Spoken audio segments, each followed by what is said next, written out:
What's the most meaningful lie you've ever told? When I was 17, my best friend Ruby got pregnant. We were in our final year of high school, and she was terrified. Her parents were strict Catholics, and her father Todd had always made it clear what he thought about girls who get themselves in trouble. She came to me first, crying in my car after school, showing me the positive test. For 3 weeks, she crashed at my place most nights, telling her parents she was studying late. My mom Grace never asked questions when Ruby stayed over. She just made extra food and left us alone. Sometimes Ruby would sit at our kitchen table doing calculus homework like nothing was wrong, while other times she'd lock herself in our bathroom for an hour. I'd sit outside the door pretending to scroll through my phone while actually listening to make sure she was okay. Ruby kept going back and forth about what to do. One day she'd decide to tell her parents. The next she'd talk about getting an abortion without telling anyone. Sometimes she'd even talk about keeping the baby, imagining some scenario where everything would work out. She'd name imaginary children while we drove around town at night, then cry 10 minutes later about ruining her life. The guy, some college freshman named Charles she'd met at a party, blocked her number when she told him. I found his dorm address online and drove Ruby there one afternoon. We sat in the parking lot for 2 hours, but she never got out of the car, so it was just us trying to figure it out. One Friday, Ruby's mother Stella called my house looking for her. She wanted Ruby home for dinner because her aunt was visiting. Ruby was in the bathroom throwing up when the call came. I answered and told Stella that Ruby and I were going to a movie and wouldn't be back until late. It was the first of many lies. That weekend, Ruby finally decided to get an abortion. She had some money saved from her summer job, but not enough. I gave her the $200 I'd been saving for a trip after graduation. We found a clinic an hour away and made an appointment for the following Saturday.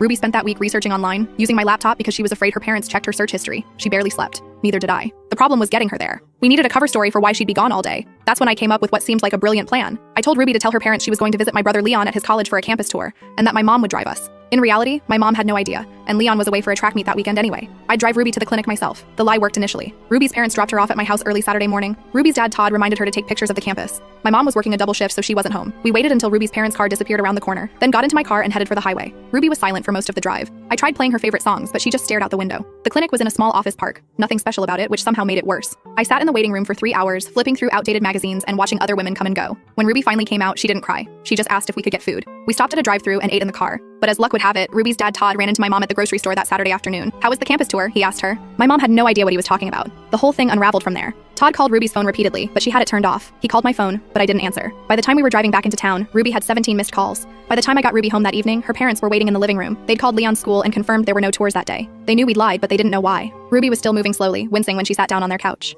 I still remember standing in their kitchen. Todd demanded to know where we'd been. His face was red, and he kept looking back and forth between us. Stella sat perfectly still, hands folded in her lap. I looked at Ruby, who was pale and still in pain from the procedure. She couldn't even look at her parents. I made a split-second decision. I told them we'd gone to a party in the next town. I said there was drinking and that I'd been worried they wouldn't let Ruby go if they knew the truth. I claimed we'd just gotten back, and that's why Ruby looked sick. She'd had too much to drink. I described a fake house, fake people, even made up a story about some college guys who were there. I kept talking, adding details nobody asked for while Ruby sat silent. Todd called me a bad influence. He said he'd always known I'd lead Ruby astray eventually. Stella looked disappointed. She asked if we'd been in a car with drunk drivers, if we'd been safe. I said yes to everything, taking the lecture, the anger, the concern. They grounded Ruby for a month, took her phone, and told her she couldn't see me outside of school. I took all the blame. Ruby never corrected the story. Months went by. We graduated. Ruby got accepted to her first choice university 3 states away. Before she left, she hugged me and thanked me for everything. We promised to stay friends forever, like people do.